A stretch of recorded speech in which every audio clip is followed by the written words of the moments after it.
खरेगड़ी road पे नगर पालिका की जो गौशाला है, इस यहाँ पे हमने अभी अस्थायी आइसोलेशन सेंटर बना रखा है।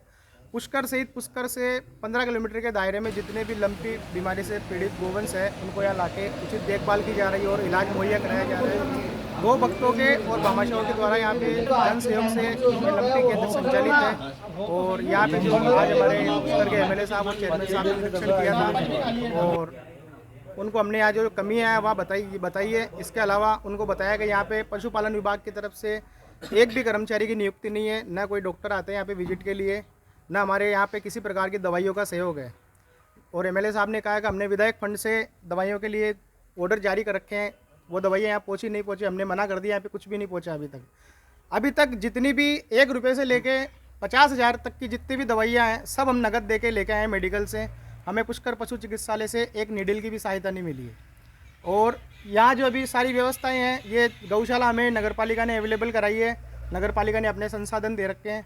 इसके अलावा नगरपालिका ने सूखे चारे की व्यवस्था करी है, बाकी हरा चारा हम स्वयं मंगा रहे हैं। इसके अलावा करीब 8 से 10-12 करीब मजदूर रोज़ आ रहे हैं दिहाड़ी पे।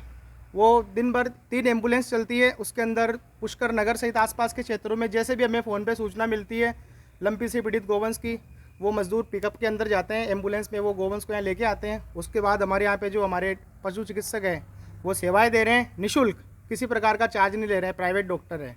तो हम इनका भी आभार व्यक्त करते हैं कि अपना समय निकाल के ये यहाँ गौ माता की सेवाएँ कर रहे हैं। और प्रत्यक्ष अप्रत्यक्ष रूप से जितने भी गौ भक्त यहाँ पे जुड़े हुए हैं, 50 से ज़्यादा लोगों की टीम है जो यहाँ दिन रात मेहनत कर रही है। हम जिला प्रशासन से यही प्रार्थना करते हैं कि आप जैसे अजमेर में व्यवस्थाएं कायम रख रखी है, आपने पुलिस मित्र सिविल डिफेंस के जो स्वयंसेवक है उनके आइसोलेशन सेंटर पे नियुक्तियां कर रखी है, वहाँ पे ड्यूटी लगानी है। तो पुष्कर का भी कुछ दर्द समझिए आप, पुष्कर को आप पराया मत समझिए आप। यहाँ भी हमारे वर्करों की आवश्यकता है, यहाँ भी हमारे दवाइयों की आवश्यकता है, यहाँ भी हमारे डॉक्टरों की आवश्यकता है। अगर समय रहते अगर हमारी टीम और यहाँ के गो भक्त अगर नहीं चेतते तो शायद पुष्कर में आज गायों की लाशों के ढेर लग जाते। लेकिन परमात्मा ने साथ दिया, समय रहते हमने स्थिति कंट्रोल की और आज काफ़ी अच्छी रिकवरी है, गोवंश स्वस्थ हो रहे हैं और मतलब धीरे धीरे कहने का मतलब लंपी हमारे कंट्रोल में आ रही है।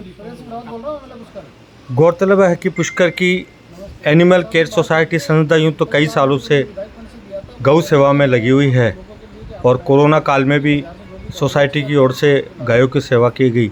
लेकिन इस बार जो सराहनीय सेवा एनिमल केयर सोसाइटी की रही है उसको देखते हुए पुष्कर के विधायक सुरेश सिंह रावत, पुष्कर पालिका के अध्यक्ष कमल पाठक, उपाध्यक्ष शिवस्वरूप महर्षि एवं अन्य पार्षद एक साथ जो कि रेस्क्यू सेंटर है वहां पहुंचे और वहां की व्यवस्था देखी। रोड पे नगरपालिका की गौशाला बनी हुई, इसमें अस्थायी रूप से हमारे यहाँ के युवा साथियों ने मिलके पुष्कर और पुष्कर के आसपास के गांवों से जो बीमार गाय हैं, अभी जो लंपी वायरस फैला हुआ है, जानलेवा हो रखा है, कई हमारी गौ माताएँ इससे गंभीर वायरस से अपनी जान गंवा चुकी है, उसके उपचार के लिए हमारे ये आसपास के और पुष्कर के युवाओं ने मिलके यहाँ पे एक अच्छा कार्य किया। करीब 200-250 गायें यहाँ आज इकट्ठी है और मैं आज देखने को आया तो लोगों ने बताया, यहाँ के युवा साथियों ने बताया कि एक बार भी डॉक्टर नहीं आया। डॉक्टर साहब को भी मैंने बुलाया और उनको सख्त हिदायत दी है कि आप रोज़ यहाँ आएँ और दवाई उपलब्ध कराए।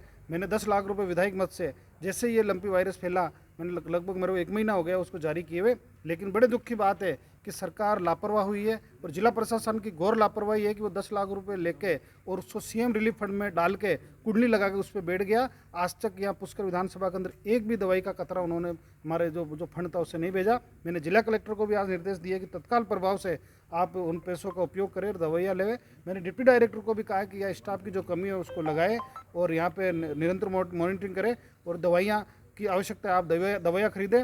और अगर और पैसों की आवश्यकता है दवाइयों के लिए तो मेरे विधायक फंड से मैं और पैसा देने को तैयार हूँ, लेकिन काम इनके प्रशासन के अधिकारियों को करना पड़ेगा। इतनी गंभीर बीमारी है कि कई सदी के बाद पहली बार आई है। गाँवों के अंदर कई हजारों की तादाद में गौ माता अपनी जान गंवा चुकी है, दुर्गंध फैल चुकी है चारों तरफ, लेकिन प्रशासन वाला कोई इसकी सुध नहीं ले रहे हैं। मैं इसकी घोर निंदा करता हूँ क्योंकि गौ माता को एक बचाना सबसे पवित्र काम है। उस गौ माता की दुर्दशा आज ये प्रशासन कर रहा है तो निश्चित रूप से उनको पाप लगेगा।